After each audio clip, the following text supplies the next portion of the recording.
నమస్తే, welcome to career point. నేను సిరిసాగర్. విదేశాల్లో మెడిసిన్ చదువుకోవాలనుకోవడం ఈ రోజుల్లో చాలా మంది విద్యార్థుల అలాగే వారి తల్లిదండ్రుల కల. కానీ సరైన అవగాహన లేకపోవడం, కన్సల్టెన్సీల హడావిడి, మారుతున్న ప్రభుత్వ నిబంధనల వల్ల చాలా మంది గందరగోళంలో పడుతున్నారు. అసలు విదేశాల్లో ఎంబీబీఎస్ చేయడానికి ఎన్ఎంసీ రూల్స్ ఏంటి? నాణ్యమైన మెడికల్ కాలేజీని, నమ్మకమైన కన్సల్టెన్సీని ఎలా ఎంచుకోవాలి? నిజంగానే యుఎస్ఏలో ఉచితంగా పీజీ చేయొచ్చా? ఇలా విద్యార్థులు, తల్లిదండ్రులు ఎదుర్కొంటున్న అత్యంత కీలకమైన సందేశాలకు సమాధానాలు అందించడానికి మనతో పాటు స్టూడియోలో ఉన్నారు డాక్టర్ జి భానుప్రకాష్ గారు, CEO, founder director of Prosium private limited, అలాగే head of academics ISM Edutech, and అలాగే ఏ రామకృష్ణ గారు, A Wings Abroad educational consultancy founder, CEO director. వాళ్ళతో మాట్లాడి మరిన్ని డీటెయిల్స్ తెలుసుకుందాం. సార్ భానుప్రకాష్ గారు, వెల్కమ్ అండి. సార్, ముందుగా మీరు పీజీ స్టూడెంట్స్కి, ఎంబీబీఎస్ స్టూడెంట్స్కి చేస్తున్న కృషి చాలా గొప్పది అనిపిస్తుంది. సో మీరు మెయిన్గా ఎంబీబీఎస్ స్టూడెంట్స్ కోసం ఎలాంటి సేవలు అందిస్తున్నారు? ఇప్పుడు మనకు ISM ఎడ్యుటెక్ ద్వారా మనకు చాలా యూనివర్సిటీస్ ఉన్నాయండి. అందులో మనకి one of the major country మనం సెలెక్ట్ చేసుకునేది స్టూడెంట్స్ కోసము మనకి కిర్గిస్తాన్, అంతేకాకుండా మనకు బార్బడోస్. ఈ రెండు మనకు కంట్రీస్కి మెజారిటీ ఆఫ్ ద మన తెలుగు వాళ్ళు వెళ్తూ ఉంటారు. అంతేకాకుండా అప్రాక్సిమేట్లీ మనకు మోర్ దెన్ 10-11 యూనివర్సిటీస్ మనకు ISM ఎడ్యుటెక్ అండర్లో మనకు ఉన్నాయి. అందులో మనకు KSMA అనేది మనకు కిర్గిస్తాన్ నుంచి చూస్తే, మనకు బార్బడోస్ నుంచి బ్రిడ్జ్టౌన్ ఇంటర్నేషనల్ యూనివర్సిటీ అనేది ఉంది. మెయిన్గా ఇప్పుడు ఈరోజు ఆ రెండు యూనివర్సిటీస్ గురించి మనం మాట్లాడబోతున్నాం. ఇప్పుడు మీరు అడిగిన క్వశ్చన్ దాన్ని బట్టి చూస్తే, నేను ప్రోసియం ప్రైవేట్ లిమిటెడ్కి CEO as well as founder director లాగా ఉన్నాను. మెయిన్గా మేము ఏం చేస్తామంటే కంప్లీట్ ఆ క్వాలిటీ ఆఫ్ మెడికల్ ఎడ్యుకేషన్ అనేది ఈ పర్టికులర్ యూనివర్సిటీస్లో మనం చూస్తామన్నమాట. అంతేకాకుండా క్వాలిటీ ఆఫ్ మెడికల్ ఎడ్యుకేషనే కాకుండా స్టార్టింగ్ నుంచి, అంటే ఆ పర్టికులర్ యూనివర్సిటీలో మనకు వాళ్ళ డీన్ తోటి కానీ, వాళ్ళ రెక్టర్ తోటి కానీ, వాళ్ళ ఫ్యాకల్టీ తోటి కంప్లీట్లీ మనము ఒక కొలాబరేటివ్ ఎఫర్ట్స్ లాగా తీసుకొని అక్కడ స్టార్టింగ్ ఫ్రమ్ ద కరికులం డెవలప్మెంట్తో పాటు వాళ్ళ టీచర్స్ ఎలా ఉన్నారు, వాళ్ళ క్లాస్లో ఎలాంటి మనకు టీచింగ్ చేస్తున్నారు, అంతేకాకుండా మనకి ఇక్కడ నేషనల్ మెడికల్ కమిషన్ ప్రపోజ్ చేసిన కరికులానికి ప్లస్ ఆ పర్టికులర్ యూనివర్సిటీలో ఉన్న కరికులంకి ఉన్న డిఫరెన్స్ ఏంటి, ఆ గ్యాప్ని మనం ఎలా పూడ్చాలి. సో మనకు నేషనల్ మెడికల్ కమిషన్ యొక్క నిబంధనలు ఏవైతే ఉన్నాయో ఆ పర్టికులర్ యూనివర్సిటీ వాళ్ళకు కూడా ఎక్స్ప్లెయిన్ చేయడం. అంటే it's completely acting like a bridge between a foreign university as well as the national medical కమిషన్కి సంబంధించిన ప్రతి రూల్స్ అండ్ రెగ్యులేషన్స్ వాళ్ళకి తెలియాల్సి ఉంటుంది. అప్పుడు ఏమవుతుంది అంటే అక్కడ ఉన్న లోకల్ అడ్మినిస్ట్రేటర్స్ ఎవరైతే ఉంటారో ఆ NMC నిబంధనలని కూడా కరెక్ట్గా ఇంప్లిమెంట్ చేయడానికి యూజ్ అవుతుంది మనం చూసుకుంటే. ప్లస్ మనం కరికులం డెవలప్మెంట్ చేసిన తర్వాత కూడా మనం ఏం చేస్తామంటే ఇక్కడి నుంచి మనకు ఇండియన్ ఫ్యాకల్టీని అక్కడ ప్లేస్ చేయడం అనేది జరుగుతుంది మన సంస్థ ద్వారా.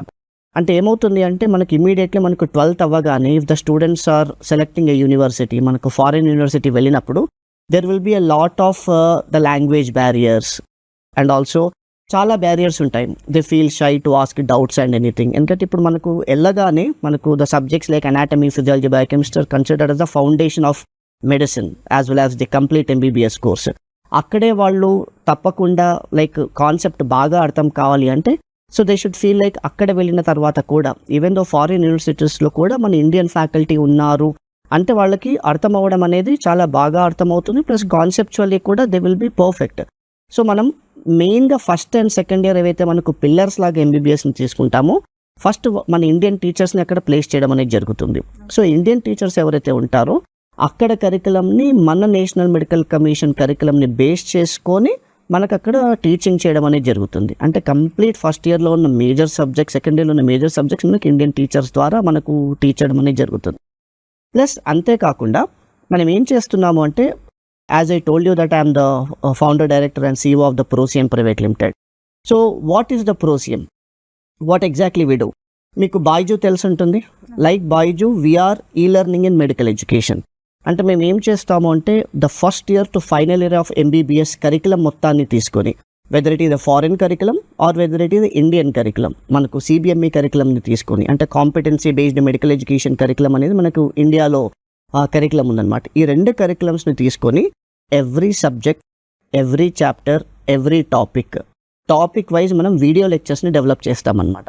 ఆ వీడియో లెక్చర్స్ కూడా మనకు యానిమేటెడ్ వీడియో లెక్చర్స్ లాగా ఉంటాయి. అంటే ఎలా అవుతుంది అంటే ఒక స్టూడెంట్ అనేవాళ్ళు అక్కడికి వెళ్ళిన తర్వాత మనకు అక్కడ ఇండియన్ టీచర్స్ క్లాస్ చెప్పిన తర్వాత అదే టాపిక్ని వాళ్ళు హాస్టల్కి కానీ వాళ్ళ వచ్చిన తర్వాత ఆ హాస్టల్లో ప్రతి టాపిక్ని విత్ యానిమేషన్స్ చదువుకున్నారనుకోండి, సో అప్పుడు ఏమవుతుంది అంటే ఆ కాన్సెప్ట్ అనేది వాళ్ళకు చాలా బాగా అర్థమవుతుంది. ఎందుకంటే the medicine is considered as a completely visual field. So మనకు మైక్రో మాలిక్యులర్ ప్రాసెస్లో జరిగే మన బాడీలో జరిగే ప్రతి ఒక్కటి కూడా 4-5 బుక్స్ రిఫర్ చేయాల్సి ఉంటుంది, వాళ్ళు అర్థం చేసుకోవాల్సి ఉంటుంది. So that there should be having some mentor వాళ్ళకి. సో మనము అన్నిని సింప్లిఫైడ్గా చేసి ఒక మూవీ లాగా ఒక యానిమేషన్ లాగా వాళ్ళకి కాన్సెప్ట్ని చూపించామనుకోండి, వాళ్ళు ఏం చేస్తారు అంటే ప్రతి చాప్టర్ ప్రతి టాపిక్ని వాళ్ళ యానిమేషన్స్ లాగా చదువుకోవడం వల్ల వాళ్ళకి కాన్సెప్ట్ అనేది చాలా బాగా అర్థమవుతుంది. ఈ విజువల్ లెర్నింగ్ అనేది ఏమవుతుంది అంటే అర్థం అవ్వడమే కాకుండా ద రిటెన్షన్ అనేది చాలా లాంగ్ టర్మ్ ఉంటుంది. మనకు తెలుసు ద విజువల్ రిటెన్షన్, మనం ఏదైనా మూవీ చూస్తే మనకు ఆల్మోస్ట్ కొన్ని ఇయర్స్ వరకు గుర్తుంటుంది. అలాగే మనకు చదువుకోవడం కన్నా కూడా ప్రతి ఒక్కటి కూడా మనం వీడియో రూపంలో యానిమేషన్ రూపంలో చూసినట్లయితే you will remember for longer period of time. దానివల్ల they have a better results in the university exams, వాళ్ళు రాసే ఎగ్జామ్స్లో కానీ, ఆర్ దాని తర్వాత ఇండియాకి వచ్చిన తర్వాత వాళ్ళు రాసే మనకు నేషనల్ ఎగ్జిట్ టెస్ట్ కానీ, or present foreign medical graduate ఎగ్జామ్లో కానీ ద మ్యాక్సిమం సక్సెస్ రేట్ రావడానికి ఈ ఫౌండేషన్ అన్నీ కూడా మనకు చాలా మేజర్ ఫ్యాక్టర్స్ చూపిస్తాయి. అంతేకాకుండా ఇవి ఫౌండేషన్స్. మనం ఏం చేస్తాము అంటే once the students come back to the final year, అంటే బిఫోర్ దే గ్రాడ్యుయేట్, మనం కంప్లీట్లీగా 1 year మనం ఏం చేస్తాము అంటే ఇక్కడ నుంచి మనం నేషనలైజ్డ్ ఫ్యాకల్టీస్ని మనం తీసుకెళ్ళి ఆ నేషనలైజ్డ్ ఫ్యాకల్టీస్ తోటి ఆల్ 19 సబ్జెక్ట్స్ అనేది విత్ ఇన్ ద క్యాంపస్లో మనకు foreign medical graduate exam coaching ఇవ్వడం అనేది జరుగుతుంది. అంటే మెజారిటీ ఆఫ్ ద యూనివర్సిటీస్లో ఏం జరుగుతుంది అంటే అండి, వాళ్ళు 5 years అయిన తర్వాత వరకు కూడా వాళ్ళకి ఎఫ్ఎంజీ మీద అవగాహన ఉండదు, ఎలా చదువుకోవాలి ఏం చదువుకోవాలి అనేది తెలిసి ఉండదు అనమాట. Only after they come back వాళ్ళు కోచింగ్ ఇన్స్టిట్యూట్లో జాయిన్ అవ్వడం అనేది, కోచింగ్ ఇన్స్టిట్యూట్లో జాయిన్ అయిన తర్వాత వాళ్ళకి ఎఫ్ఎంజీ గురించి స్టార్ట్ స్టడీయింగ్. కానీ మనం అలా కాకుండా ఇక్కడ ఇండియాలో కూడా వచ్చిన తర్వాత ఏమవుతుంది అంటే ఎఫ్ఎంజీ కోచింగ్కి 4-4.5 నెలలే ఉంటాయి.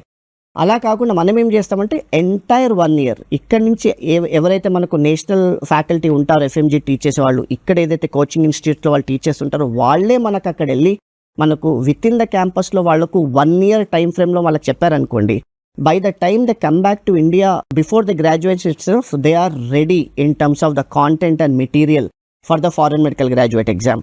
అంటే వాళ్ళ confidence levels of the students who are graduating from our universities compared with other universities will be completely different. అంతేకాకుండా ఎలాగో వాళ్ళు వచ్చిన తర్వాత మళ్ళీ కోచింగ్లో జాయిన్ అయ్యారనుకోండి, వేరే యూనివర్సిటీ స్టూడెంట్స్కి కంపేర్ చేస్తే వీళ్ళు చాలా ఎహెడ్గా ఉంటారు. ఎందుకంటే వాళ్ళు ఆల్రెడీ ఆ కోచింగ్ అంతా అక్కడ ఫినిష్ చేసుకొని వచ్చారు కాబట్టి ద ఉత్తీర్ణత శాతం అనేది పెరగడానికి these are the main factors అండి. All these what we are managing in the case అండి. ఓకే, అంటే ఈ వింగ్స్ నుంచి అడ్మిషన్స్ తీసుకున్న స్టూడెంట్స్ ఉంటారు కదా, సో వాళ్ళకి మీ గైడెన్స్ సపోర్ట్ ఏ విధంగా ఉంటుంది? ఖచ్చితంగా అండి. ఇప్పుడు ఈవింగ్స్ నుంచి అడ్మిషన్ తీసుకున్న స్టూడెంట్స్ మనకు కిర్గిజ్ స్టేట్ మెడికల్ అకాడమీకి వెళ్తారు. It is one of the prime university in Kyrgyzstan. అంతేకాకుండా కిర్గిస్తాన్లో మనకు we can call it as మనకి ఇక్కడ ఎలా అయితే ఉస్మానియా, గాంధీ ఉన్నాయో అలాంటి యూనివర్సిటీ లాగా మనం తీసుకోవచ్చు. సో అంతేకాకుండా అదే కేఎస్ఎంఏలో మనకు కిర్గిజ్ స్టేట్ మెడికల్ అకాడమీలో మనం తీసుకుంటే మనం ఏదైతే నేను మీకు ఇంతకుముందు చెప్పానో, స్టూడెంట్స్ అక్కడికి వెళ్ళగానే హ్యాండ్ హోల్డింగ్ అనేది ఉంటుంది. మనం ఒకసారి స్టూడెంట్ వెళ్ళగానే క్లాస్ 1 డే 1 నుంచే దే విల్ సీ అస్. అంటే ఇప్పుడు ఎలాగో మనం కంప్లీట్లీ వాళ్ళని వదిలేసాము, అక్కడ వాళ్ళు ఏదో క్లాసెస్కి వెళ్తున్నారని కాకుండా వాళ్ళకి ఓరియంటేషన్ సెషన్ అనేది బిఫోర్ క్లాసెసే మనం చేస్తాం అక్కడ వాళ్ళకి. అంటే పర్సనల్గా నేను వెళ్ళడం అనేది జరుగుతుంది. నేను వెళ్ళిన తర్వాత వాళ్ళకి అక్కడ ఓరియంటేషన్ క్లాసెస్ తీసుకోవడం అనేది జరుగుతుంది. ఆ ఓరియంటేషన్ క్లాసెస్లో వాళ్ళకి total methodology of our teaching చెప్తాం. వాళ్ళు ఎలా చదువుకోవాలి అంటే కైండ్ ఆఫ్ ఎమోషనల్ సపోర్ట్ అనుకోండి, లేకపోతే ఎడ్యుకేషనల్ సపోర్ట్ అనుకోండి, అది ఇవ్వడం అనేది జరుగుతుంది. సో ఈ సపోర్ట్లో మనం వాళ్ళకి టోటల్గా వాళ్ళకి ఎలాంటి మెటీరియల్ మనం ఇవ్వబోతున్నాము, మనకి ఎలాంటి క్లాసెస్ వాళ్ళకి జరగబోతున్నాయి ఓరియంటేషన్ సెషన్లో చెప్తే డే 1 నుంచే వాళ్ళకి ఒక కాన్ఫిడెన్స్ బిల్డప్ అవుతుంది. Yes, I have selected the best university, నాకు ఇక్కడ హ్యాండ్ హోల్డింగ్ చేయడానికి ఉన్నారు, I have the mentors, I have the caretakers అని ఉన్నారు అనేది వాళ్ళకు ఉంటుంది. సో మీకు ఇంతకుముందు చెప్పిన ఏదైతే అకాడమిక్ ప్రాసెస్ కంప్లీట్లీగా ఉందో, ఇది కేఎస్ఎంఏ స్టూడెంట్స్కి day 1 of their med school నుంచి till the graduate hand holding అనేది అకాడమిక్స్లో కంపల్సరీగా ఉంటుంది వాళ్ళకి. దట్ ఈస్ ద రీజన్ అండి. ఇప్పుడు మీరు చూస్తే if you see the pass percentage of the foreign medical graduate ఎగ్జామ్లో మీరు చూసినట్లయితే, so these students are performing far better when compared with other universities మనకు. ఎందుకంటే అంతేకాకుండా మనకు ఇప్పుడు కిర్గిస్తాన్లో మెయిన్గా ఎవరైతే స్టూడెంట్స్ వెళ్తున్నారో ఇప్పుడు అక్రిడిటేషన్స్ కూడా చూసుకోవాల్సిన అవసరం చాలా ఉంది. ఎందుకంటే మనకి ఇక్కడ ఎలాగైతే నేషనల్ మెడికల్ కమిషన్ అనేది మెడికల్ కాలేజెస్ని రెగ్యులేట్ చేస్తుందో, మనకు కిర్గిస్తాన్లో కూడా మెడికల్ కాలేజ్ని రెగ్యులేట్ చేసే బాడీ ఉంటుంది. సో అక్రిడిటేషన్ వాళ్ళు ఏం చేస్తారు అంటే యూనివర్సిటీస్కి ఇన్ని ఇయర్స్ అక్రిడిటేషన్ ఉంది, ఇన్ని ఇయర్స్ అక్రిడిటేషన్ ఉందని ఇస్తారు. So always it is better to have an accreditation of any university. 5 ఏళ్ల కన్నా ఎక్కువ అక్రిడిటేషన్ యూనివర్సిటీస్లో స్టూడెంట్స్ జాయిన్ అవుతే అది బెటర్. ఎందుకంటే వాళ్ళు 5 years MBBS అక్కడ చేస్తారు కాబట్టి ఆ డ్యూరేషన్లో వాళ్ళకి అక్రిడిటేషన్ అనేది ఉండాలి. ఇప్పుడు 1 year 2 years అక్రిడిటేషన్ యూనివర్సిటీలో ఎవరైనా జాయిన్ అయ్యారనుకోండి, ఫస్ట్ ఇయర్ అక్రిడిటేషన్ ఉంటుంది, సెకండ్ ఇయర్ తర్వాత వాళ్ళ who will take care of them. So always it is better students to select the best university, and also university where educational facilities and hand holding is 100%. Okay, మీరు చెప్పారు ఇందాక FMGA ఎక్కువ high percentage లో ఉంటది అని చెప్పేసి. Yes. Especially AP Telangana students కి ఎలా ఉంటది అంటే మన దగ్గర నుంచి వెళ్ళే వాళ్ళకి? మీరు ఇప్పుడు చూస్తున్నారు I'm speaking in Telugu only, ఎందుకంటే ఇప్పుడు మనకి ఏపీ తెలంగాణ నుంచి స్టూడెంట్స్కి వెళ్ళినప్పుడు కూడా వాళ్ళు నాతోటి పర్సనల్గా ఇంటరాక్ట్ అవుతుంటారు. ఎవ్రీ టైం నేను వెళ్ళినప్పుడు they will be talking to me directly. అంతేకాకుండా వాళ్ళకి సెపరేట్ సెషన్స్ అనేది నేను తీసుకోవడం అనేది జరుగుతుంది. ఈవెన్ దో మనకు ఇండియా నుంచి ఆల్ స్టేట్స్ నుంచి మనకు అక్కడ స్టూడెంట్స్ వచ్చినా కూడా ప్రతిసారి వెళ్ళినప్పుడు అదొక లైక్ బాండ్ ఉంటుంది కదా, మన తెలుగు వాళ్ళు తెలుగు స్టూడెంట్స్ అని వీళ్ళందరినీ కూడా ఒక గ్రూప్ చేసి వాళ్ళతోటి సెపరేట్గా మాట్లాడడము, వాళ్ళకి ఏమైనా ఇబ్బందులు ఉన్నాయా, వాళ్ళకి ఎలాంటి సపోర్ట్ కావాలి అనేది చెప్పడము. ఇప్పుడు వాళ్ళకి కూడా అంటే ఈ ఎఫ్ఎంజీకి సంబంధించిన మెటీరియల్స్ అన్నీ కూడా మనం అక్కడే ప్రొవైడ్ చేస్తాము. సో వాళ్ళు మెటీరియల్స్ అన్ని ప్రింట్అవుట్ తీసుకొని క్లాస్లో వచ్చి కూర్చోవడం అనేది జరుగుతుంది.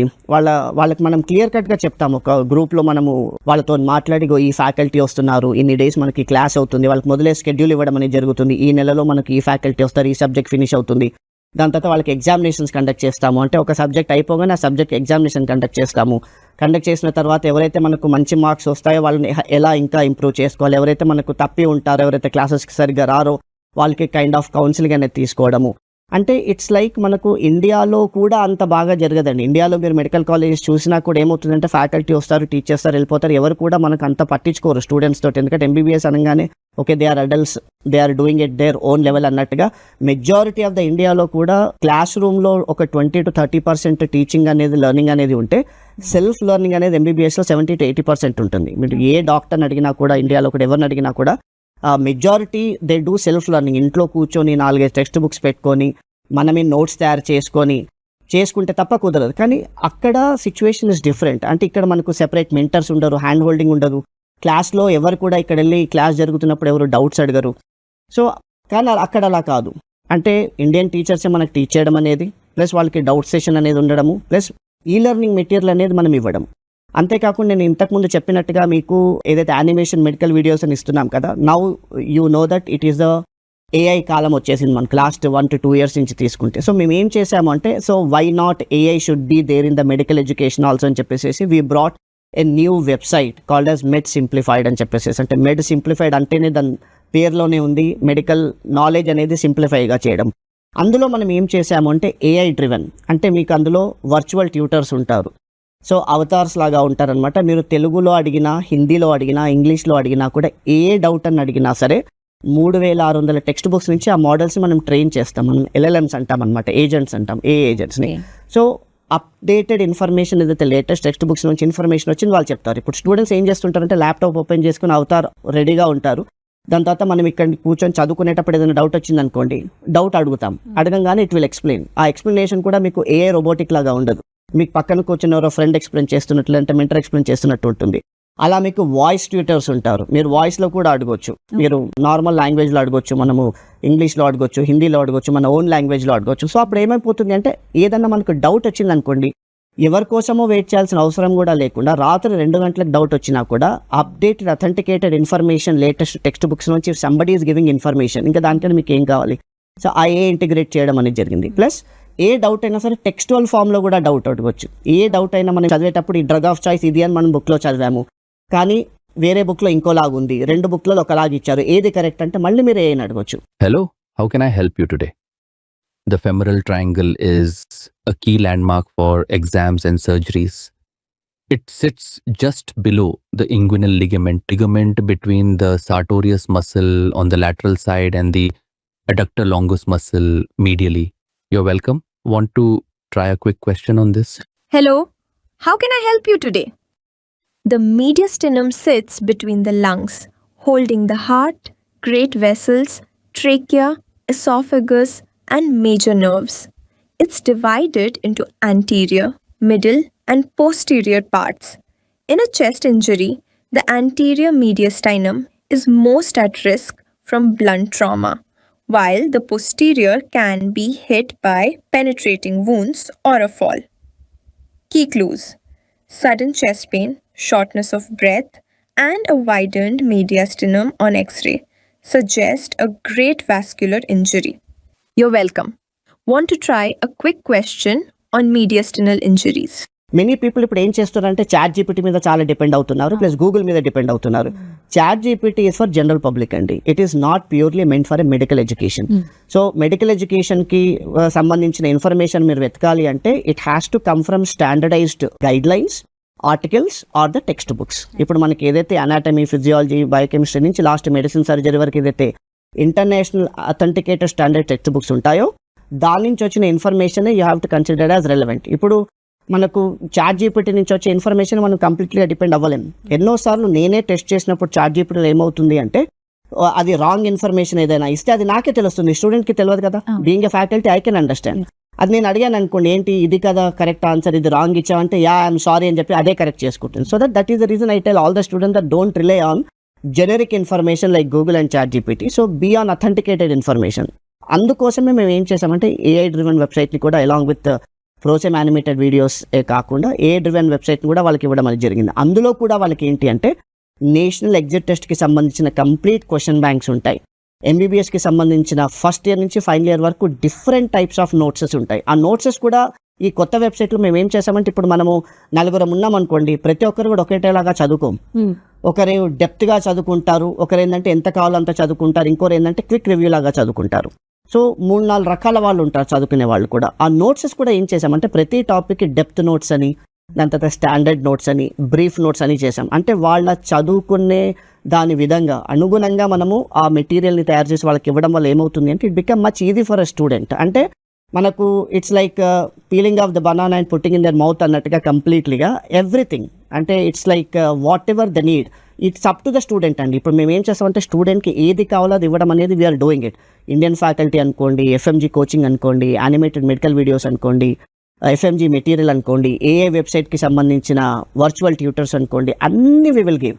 But how students will take that అనే దాని మీద డిపెండ్ అయి ఉంటుంది. But by God grace it is good that the students are getting that material. And also that is the reason we will see, మీరు అడిగిన క్వశ్చన్ దాని ప్రకారం FMG success అనేది ఇట్స్ హ్యూజ్. అందుకే ఎస్ సార్. అలాగే sir different కంట్రీస్లో డిఫరెంట్గా ఉంటుంది ఎడ్యుకేషన్ సిస్టమ్ అనేది. సో ఎంబీబీఎస్కి స్పెషల్గా బార్బడోస్లో ఎలాంటి ఎడ్యుకేషన్ సిస్టమ్ ఉంటుంది? ఇప్పుడు బార్బడోస్ అంటే మనకు సెంట్రల్ అమెరికాలో వస్తుందండి. We call it as like Caribbean కంట్రీస్లో one of the prime country లాగా తీసుకోవచ్చు. అందులో the university what we have is the Bridgetown international university. So ఎవరైతే మెడికల్ స్టూడెంట్స్ మనకు వాళ్ళ కెరియర్ని, మెడికల్ ఎడ్యుకేషన్ కెరియర్ని ఫ్యూచర్లో యూఎస్ఏలో మనకు చేయాలనుకుంటారో they are the students majority they select the Caribbean universities అనమాట. That is one of the prime universities BIU. ఇందులో ఏంటి అంటే మనకు ద మెడికల్ ఎడ్యుకేషన్ విధానం అనేది ద టీచింగ్ అనుకోండి, ద కరికులం అనుకోండి, ద డే 1 నుంచి మనకు కంప్లీట్లీగా యూఎస్ఎంఎల్ఈ పరంగా ఉంటుంది. యూఎస్ఎంఎల్ఈ అంటే United states medical licensing exam. అంటే ఎంబీబీఎస్ అయిన తర్వాత పీజీ చేయాలి అంటే మనకి ఇక్కడ ఎలా అయితే నీట్ పీజీ ఉంటుందో మనకు యూఎస్ కోసము యూఎస్ఎంఎల్ఈ అని ఉంటుంది అనమాట. అందులో యూఎస్ఎంఎల్ఈ స్టెప్ 1 అండ్ స్టెప్ 2 ఉంటాయి. So after we finish the step 1 and step 2 residency అని ఉంటుంది యూఎస్లో. The residency is nothing but called as the PG. అంటే ఆ పీజీకి మనకి ఇక్కడ ఉన్నట్టుగా మనకు ఆ ర్యాంకులు కానీ, మనకి ఇక్కడ ఉన్నట్టుగా మనకు డొనేషన్స్ కానీ, కోట్లాది రూపాయలు కానీ ఉండవు. ఎవరైతే మనకు యూఎస్ఎంఎల్ఈ స్టెప్ 1 అండ్ స్టెప్ 2లో మంచిగా స్కోర్ చేస్తారో వాళ్ళకి ఆటోమేటికల్లీ వాళ్ళకి వచ్చిన స్కోర్స్ని బట్టి వాళ్ళకు రెసిడెన్సీ ఆప్షన్స్ అనేటివి ఉంటాయి. ఆ residency is nothing but called as PG. అంటే ఆ పీజీలో ఏమవుతుందంటే మనం పే చేయడానికి ఏమీ ఉండదు. సో ఇన్స్టెడ్ మనకు స్టైఫండ్ అక్కడి నుంచే వస్తుంది కాబట్టి మనకు అక్కడ ఖర్చు అనేది కూడా ఏమి ఉండదు. That is the reason those who pass USMLE step 1 and step 2, it is considered as like they can do the free post graduation in United States and you will get the stipend. మనకు రిటర్న్గా stipend వస్తుంది. కాబట్టి ఎవరైతే మనకు majority of the students మనకు బార్బడోస్లో మనకు education చేయాలనుకుంటారో వాళ్ళు USMLE and US PG base చేసుకొని వెళ్తే అది బెటర్. సో అక్కడ కూడా same what we are doing in this KSMA and other universities, అక్కడ కూడా మన టీచింగ్ మెథడాలజీ అనేది కంప్లీట్గా యూఎస్ఎంఎల్ఏ బేసిస్ మీద ఉంటుంది. సో అక్కడ మనకున్న ఫ్యాకల్టీ కానివ్వండి, అక్కడ ఇచ్చే మెటీరియల్ కానివ్వండి, వీడియో లెక్చర్స్ కానివ్వండి, కంప్లీట్లీ క్వశ్చన్ బ్యాంక్స్ కానివ్వండి టువర్డ్స్ యూఎస్ఎంఎల్ఏ. అక్కడ కూడా we are guiding the students to pass USMLE step 1 as well as step 2. Yes sir. అంతేకాకుండా the most important thing in the BIU ఏంటంటే అండి, అప్రాక్సిమేట్లీ ఒక 10 to 15 స్టూడెంట్స్కి we are planning to give complete full scholarship, అంటే 100% scholarship ఇవ్వాలని అనుకున్నాము. సో దానికోసము there is a scholarship test అనేది కూడా ఉంటుంది. సో ఎవరైతే మనకు ఈ స్కాలర్షిప్ టెస్ట్లో మనకు టాప్లో వస్తారో అందులో మనం ఒక 10 to 15 మెంబర్స్ సెలెక్ట్ చేసి వాళ్ళకి కంప్లీట్ ఫ్రీ ఎడ్యుకేషన్ కూడా ఇవ్వడం అనేది జరుగుతుంది. So the details about the scholarship and all మీరు కావాలంటే ఈ స్క్రీన్ మీద ఉన్న నెంబర్స్కి కాల్ చేసి మొత్తం డీటెయిల్స్ మీరు కనుక్కోవచ్చు. సార్ రామకృష్ణ గారు మీరు చెప్పండి, అంటే అబ్రాడ్లో ఎంబీబీఎస్ చేయాలనుకునే స్టూడెంట్స్కి ఇక్కడ మన గవర్నమెంట్ తరపు నుంచి ఎలాంటి కండిషన్స్ ఉంటాయి, అవి మనం ఎలా తెలుసుకోవాలంటారు? యాజ్ ఎ కన్సల్టెంట్ అందరు చెప్పే మాటలు రకరకాలుగా ఉంటాయి. కానీ ఎన్ఎంసీ గైడ్లైన్స్ అని మన ఇండియన్ గవర్నమెంట్ మన విద్యార్థులు విదేశాల్లో ఎంబీబీఎస్ చదవడానికి గైడ్లైన్స్ అని కూడా అవి పాటించే దేశం మరియు కాలేజీల్లో చదవాలి అని దాదాపు ప్రతి ఒక్కరికి తెలుసు. కానీ మనం వెళ్ళాలనుకున్న దేశంలో ఆ గైడ్లైన్స్ ఫాలో అవుతున్నారా లేదా ఎక్కడ చెక్ చేసుకోవాలి? కన్సల్టెన్సీ వెబ్సైట్లోనా లేకపోతే గవర్నమెంట్ వెబ్సైట్లోనా? మన దేశం ఇచ్చే గైడ్లైన్స్ వెతుక్కున్నా పర్లేదు, లేకపోతే మనం వెళ్ళాలనుకున్న దేశంలో ఉన్న గవర్నమెంట్ రూల్స్ ప్రకారం కూడా చూసుకొని పోతే బెటర్. అవి ఆ వెబ్సైట్లన్నీ ఎక్కడ వెతుక్కోవాలనే దానికి ఎవరికైనా ఏమైనా సరైన సమాచారం కావాలంటే మమ్మల్ని కన్సల్ట్ చేస్తే మేము ఫ్రీగా ఆ గైడ్లైన్స్ అన్ని ఇవ్వగలుగుతాం. అలాగే సార్ కొన్ని అబ్రాడ్స్లో కాలేజెస్ కూడా మూతపడుతూ ఉంటాయి, సో అలా ఎందుకు జరుగుతుందంటారు? ఇది చాలా మంచి క్వశ్చన్ అండి. మన దేశంలో కూడా ప్రతి సంవత్సరం ఇండియన్ మెడికల్ కాలేజీలకు కూడా సడన్గా ఇన్స్పెక్షన్ చేసి ప్రమాణాలకు అనుగుణంగా లేకుంటే కాలేజీ రికగ్నిషన్లు టెంపరీగా క్యాన్సిల్ చేసి మళ్ళీ ఆ ప్రమాణాలకు అనుకూలంగా చేసుకునేలాగా టైం ఇస్తారు కొద్దిగా. దాని ప్రకారం మన దేశంలో కూడా దాదాపు 800 కాలేజీలకు టెంపరీగా కండిషనల్ రెన్యువల్ లెటర్స్ ఇచ్చారు. అలాగే కొన్ని దేశాలు కూడా ఈ మంచి విధానాన్ని అమలు చేయడానికి పూనుకున్నాయి. దానిలో మొదటిగా మనం కిర్గిస్తాన్ దేశం గురించి చెప్పుకోవచ్చు. కిర్గిస్తాన్లో కూడా మన విదేశీ విద్యార్థులు చాలా సంఖ్యలో వెళ్తూ ఉంటారు. వాళ్ళకు వచ్చే రెవెన్యూని కూడా వదిలేసుకొని ఆ కంట్రీలో కొన్ని రూల్స్ పెట్టి మన విదేశీ విద్యార్థుల కోసం మంచి వైద్య విద్యను, నాణ్యమైన వైద్య విద్యను అందించడం కోసం కొన్ని కాలేజీలని టెంపరీగా క్లోజ్ చేశారు. వాళ్ళకి కొద్ది టైం ఇచ్చి ఆ టైం లైన్ లోపల మీరు అన్ని కాలేజీలకి మన విదేశీ విద్యను అందించే ప్రమాణాలకు అనుకూలంగా మీరు కాలేజీలు మార్చుకోవాలని చెప్పేసి కొంత టైం లైన్ ఇచ్చారు. ఆ టైం లైన్ ఇచ్చి దాన్ని కంట్రోల్ చేసే పవర్ని ఆ కంట్రీలో ఉన్న హెల్త్ మినిస్టర్, ప్రెసిడెంట్ కంట్రోల్లో హెల్త్ మినిస్టర్ చూస్తూ ఉంటాడు. ఆ పవర్ KSMA అనే కిర్గిజ్ స్టేట్ మెడికల్ అకాడమీ అనే సెంట్రల్ గవర్నమెంట్ కాలేజీకి ఇచ్చారు. ఆ కాలేజీకి నేను exclusive authorised person from AP and Telangana అండి. అట్లాంటి మంచి కాలేజీలో చేరడానికి మీకు ఎలాంటి సహాయం కావాలన్నా నేను చేయడానికి రెడీగా ఉంటా. Yes sir. సార్ అలాగే ఇప్పుడున్న జనరేషన్లో FMG పర్సంటేజ్ ఎందుకు తగ్గుతుందంటారు, ఏం చెప్తారు? ఇది చాలా కాలంగా మన దేశంలో ఎవరైనా సరే MBBS విద్యార్థులు వెళ్ళాలనుకుంటే మొట్టమొదటిగా ఆలోచించే ప్రశ్న, సమాధానం లేని ప్రశ్నలాగా చాలా రోజుల నుంచి ఎదుర్కొన్న ప్రశ్న ఇది. దీనికి సమాధానం ఏంటంటే, దీనికి ప్రధాన కారణం నేనైతే తల్లిదండ్రులని అంటానండి. ఎందుకంటే తల్లిదండ్రులు ఈవెన్ ఈ రోజుల్లో కూడా కులాల ప్రకారం లేదా మతాల ప్రకారంగా నాకు తెలిసినోడు ఉన్నాడని చెప్పేసి ఏదో కాలేజీకి వెళ్ళిపోదాం అని కాలేజీ రూల్స్ వెతుక్కోకుండా ఏ కంట్రీకి వెళ్తే సేఫ్ ఉంటుంది అని వాళ్ళు వీళ్ళు చెప్పిన మాటలు కాకుండా నాకు తెలిసిన పిల్లోడు ఉన్నాడు లేకపోతే నాకు తెలిసిన కన్సల్టెంట్ ఉన్నాడని అలా వెళ్తూ ఉన్నారు. అది చాలా తప్పండి. నేను ఫస్ట్ సమాధానం చెప్పినట్టు ఏ కంట్రీకి వెళ్ళాలి, ఏ గైడ్లైన్స్ వెతుక్కోవాలి, ఎక్కడ చదువుకుంటే ఏ వెబ్సైట్లో మనకు సరైన సమాచారం దొరుకుతుంది, అవి చూసుకొని వాటి మీద డిపెండ్ అవ్వాలి. నీకు తెలిసిన వాళ్ళు ఎవరున్నారు అంటే అక్కడ సరైన భోజనం దొరుకుతుందా, లేకపోతే నీకు ఏమైనా ఫెసిలిటీస్ అవసరమైనప్పుడు ఎవరైనా హెల్ప్ చేస్తారా, ఇలాంటివి అడిగితే పర్వాలేదు. కానీ ఆ డిగ్రీ నీకు పనికొస్తుందా లేదా అనేది అక్కడ చదువుకునే విద్యార్థులు లేకపోతే వేరే కన్సల్టెంట్ ఇచ్చే మాటలో ఎవరి మాటలు వినకుండా మీకు మీరు వెతుక్కునే అవకాశాలు ఉన్నాయి. ఇవాళ ప్రపంచం మన అరచేతిలో ఉన్నది. మనం గూగుల్లో మనం ఎక్కడైనా వెతుక్కోవచ్చు. వెతుక్కొని సరైన సమాచారం వెతుక్కోండి. ఏ వెబ్సైట్లోకి పోతే మీకు సరైన సమాచారం దొరుకుతుంది. ఖచ్చితంగా వెతుక్కున్న తర్వాతనే మీరు డెసిషన్ తీసుకోండి. లేకపోతే ఇప్పుడు మనకి బజార్లలో 75% ఆఫర్ అని చెప్పి పర్మనెంట్ బోర్డులు పెట్టుకుంటారు షాపుల మీద. అలా నేను 25 లక్షలకు అయిపోతుంది లేకపోతే 13 లక్షలకే నీకు ఎడ్యుకేషన్ అయిపోతుంది అని చెప్పిన మాటలు నమ్మిపోతే ఖచ్చితంగా మీరు మోసపోతారు. 25 లక్షలలో నీకు MBBS అయిపోతుంది, లేకపోతే నేను 40 లక్షలు అని చెప్తున్నా. నీకు ఉన్న ఈ 15 లక్షల వేరియేషన్ చూసుకుంటే నీ పిల్లోడి భవిష్యత్తు ప్లస్ నీ 25 లక్షలు కూడా పనికి రాకుండా పోతాయి. అలా కాకుండా నా 40 లక్షల కాలేజీకి రమ్మని చెప్తుంటే నన్ను కూడా నమ్మకండి. మీరు నా దగ్గరకు వస్తే నేను చెప్తా ఏ కంట్రీకి వెళ్ళొచ్చు, ఏ కంట్రీకి వెళ్ళకూడదు, ఎందుకు వెళ్ళకూడదు అనేవి నేను నా వెబ్సైట్లోనో లేకపోతే నేను తయారు చేసిన పేపర్ల మీద కాకుండా మీకు ఖచ్చితమైన ప్రూఫ్ ఇస్తాను. నేను నా దగ్గర చేరకపోయినా మంచిదే, మీరు ఖచ్చితంగా ఎక్కడెక్కడ వెతుక్కోవాలనేది చూసుకున్న తర్వాత మీరు డెసిషన్ తీసుకోవాలని నా మనవి. సార్ ఇప్పుడు ఒక స్టూడెంట్ అబ్రాడ్లో ఒక కాలేజ్లో జాయిన్ అయిపోయిన తర్వాత ఎలాంటి ఫెసిలిటీస్ చూస్ చేసుకోవాలంటారు? దాదాపు ఎడ్యుకేషన్ సిస్టమ్ ప్రతి చోట ఒకటిలాగా ఉంటుందండి. కొన్ని మా కన్సల్టెన్సీ లాంటి కొన్ని కన్సల్టెన్సీలు ఇండియా నుంచి ఫ్యాకల్టీస్ని పంపించడం, ఇందాక నేను చెప్పిన భానుప్రకాష్ గారు లాంటి ఇట్లాంటి గొప్ప గొప్ప వ్యక్తులతోని మన చదువు అంతా మానిటరింగ్ చేపించి పిల్లలు వాళ్ళు కాలేజీకి వెళ్తున్నారా లేదా, కనీసం వాళ్ళు ఏ సబ్జెక్ట్లో ఎన్ని మార్కులు వచ్చినాయి, ఇవన్నీ కూడా మేము చూపెడతాం. పిల్లలకి ఇక్కడ ఒక అప్లికేషన్ ఆర్డర్ ఇస్తాం పేరెంట్స్ వాళ్ళని వెతుకోవచ్చు వాళ్ళ పిల్లోడు కాలేజీకి వెళ్ళడం లేదా అని. ఆ అవకాశం మా కాలేజీలో మా కన్సల్టెన్సీ ద్వారా వెళ్ళిన వాళ్ళకి ఉంటుంది. ఇంకొకటి కావాలంటే నేను నా పాస్పోర్ట్ ఇస్తాను. నేను 15 సంవత్సరాల నుంచి కాలేజీలో పిల్లలతోనే ఉంటాను. నేను ప్రతి 10 నెలలు అక్కడే ఉంటాను. నేను హాలిడేస్లో మాత్రం ఇక్కడికి వస్తూ ఉంటాను. నేను పిల్లలకి అక్కడ ఏ చిన్న సమస్య వచ్చినా విదిన్ 5 minutes నేను అక్కడ వెళ్ళగలుగుతాను. నేను అది నా ప్రత్యేకత అండి, మా కన్సల్టెన్సీ ప్రత్యేకత అది. ఓకే. అంటే ఒక స్టూడెంట్ కంట్రీని ఎలా చూస్ చేసుకోవాలంటారు, ఎలాంటి జాగ్రత్తలు తీసుకోవాలి? అది నేను ఇందాక చెప్పిన సమాధానం ప్రకారం ప్రతి కంట్రీకి వెబ్సైట్ ఉంటుంది. అక్కడ ఇండియన్ అంబాసిడర్ ఉంటారు. ఇండియన్ ఎంబసీలో కూడా మనకి ఆ కాలేజీలో జాయిన్ కావాలా వద్దా, ఆ కంట్రీలో మంచిగా ఉంటుందా లేదని చూసుకోగలుగుతామండి. మనం అవన్నీ వెతుక్కోవడానికే మనం ఎక్కడ వెతుక్కోవాలనే దానికి నేను సమాధానం ఇస్తాను. నా దగ్గరకు వస్తే నేను అలాంటి గైడెన్స్ అన్ని ఇవ్వగలుగుతాను అని చెప్తున్నాను. Yes sir, thank you so much sir. MBBS ఎడ్యుకేషన్కి సంబంధించి మంచి డీటెయిల్స్ ఇచ్చారు. Thank you so much. So చూసారు కదండి, మీకు ఇంకా ఎలాంటి డౌట్స్ ఉన్నా కూడా స్క్రీన్ పైన కనిపిస్తున్న నెంబర్కి కాల్ చేసి మీ డౌట్స్ అన్ని క్లియర్ చేసుకోండి. ఇది ఇవాల్టి career point. Keep watching V6 News.